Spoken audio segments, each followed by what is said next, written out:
Buhay po ba ang Diyos? Buhay po ba ang Diyos? Buhay po ba ang Diyos?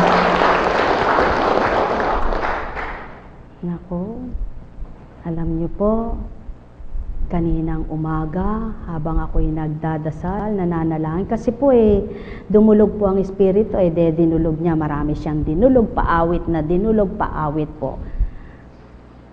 Pagkatapos po nung ako na po, sabi ko ganito, Panginoon, ba't ganyan ang tao? Siyempre po, magtatanong ka, no? Pag tao, magtatanong ka talaga, no po? Totoo po ba yon?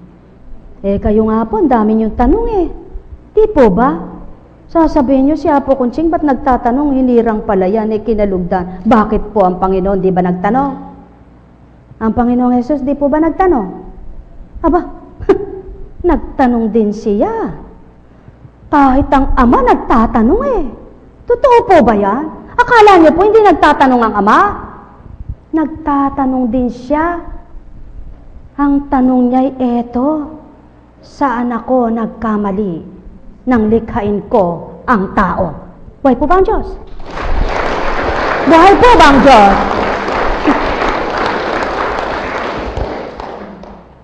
Ano ang malabis na ginawa ko na marapat ikaligaw nyo? Anong pagkukulang ko naman para ako'y sumbatan nyo? Lahat ay tama lamang, tugma para sa buhay nyo. Kaya tao, wala kang masasambit na nagkulang naging malabis ako, kundi lahat ng gawa ko pantay lamang sa inyo. Buhay po ba ang Diyos? Yan po ang pawang katotohanan, mga minamahal ko. Subalit ang tao po ay mapagtanong. Nawa ang itanong ng tao'y ito, Panginoon, saan po ako nagkulang? Saan po ako naging malabis? Saan po ako nagkasala? Saan po ako nagkamali? Ituro niyo po sa akin nang ganap akong makapagbagong buhay. Yun po ang masarap na tanong na maririnig ng Ama. Subalit kapag ang tinatanong mo, Panginoon, ba't mo ako binigyan ng sakit? Ayaw niya yan. Kapag sinabi niya, Panginoon, ba't pinaluluha mo ako? Ayaw niya yan. Kapag tinanong mo, Panginoon, ba't mo ako pinaghirap? Ayaw niya yan. Kapag tinanong niya, bakit anak? Kailan kita pinahirapan? At kung magkasakit ka man, sino bang magpapagaling sa'yo? At kung binuhay kita, anong ibig kong sabihin sa'yo? Ibig sabihin, anak ko, kaya binuhay kita. May paraan ako sa'yo at may layunin akong mabuti sa'yo. Buhay po ba ang Diyos? Buhay po ba ang Diyos? Bakit ang tao ayaw niyang hanapin ang layuning mabuti ng Ama? Ayaw niyang hanapin ang kagustuhang mabuti ng Ama?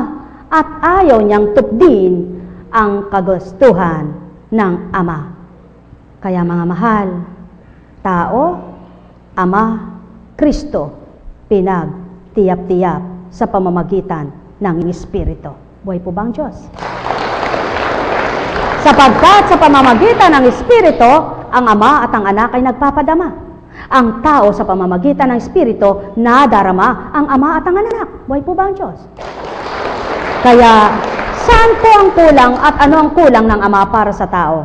Tao, kaya lang lumalabis ka, kasalanan mo yan. Kaya nagkukulang ka, kasalanan mo yan. Kaya nalilibang ka sa mga kamunduhan, kasalanan mo yan. Kaya nalulumbay ka, kasalanan mo yan. Ngunit ang Ama, wala siyang kasalanan sa iyo. Buhay po ba ang Diyos?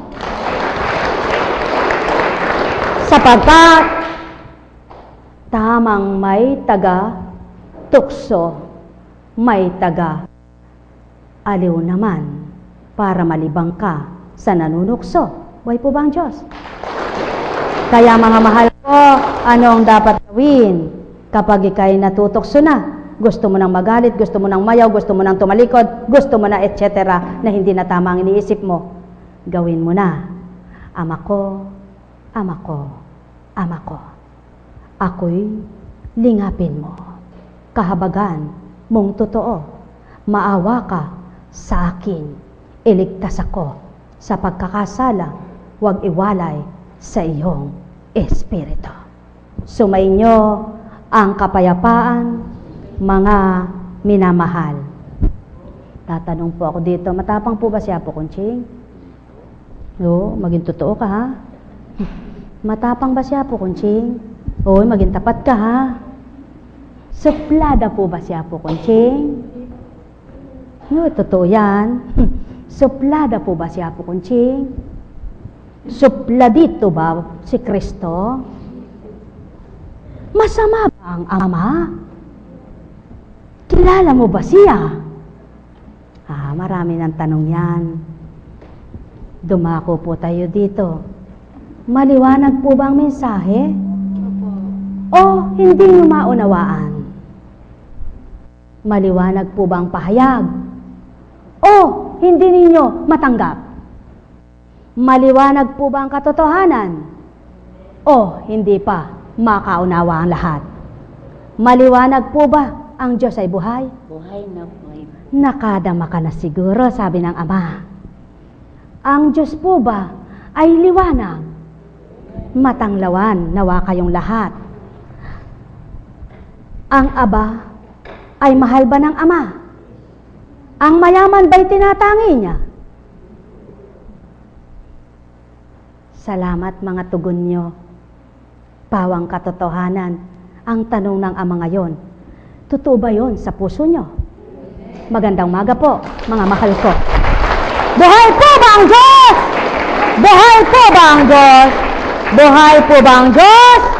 Mga mahal, kung minsan sa habag ng tao, mali na yung kapwa niya kapag kakampi niya, kakampihan pa rin niya. Kung minsan sa pagmamahal ng tao, dahil mahal niya, kahit mali na, kakampihan pa rin niya. Ganyan po ang Ama.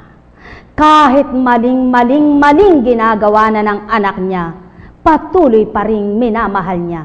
Subalit, wag po kayong mamihasa na sa tuwin ay nagmamahal na Ama ay hindi na susuko siya.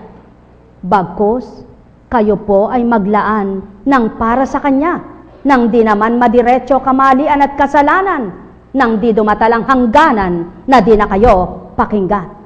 Ang may pandinig ay nakarinig. Sumainyo ang kapayapaan, mga minamahal. Kahit ang kawayan ay tumataas, may hangganan. Kahit ang nara ay matibay, may hangganan.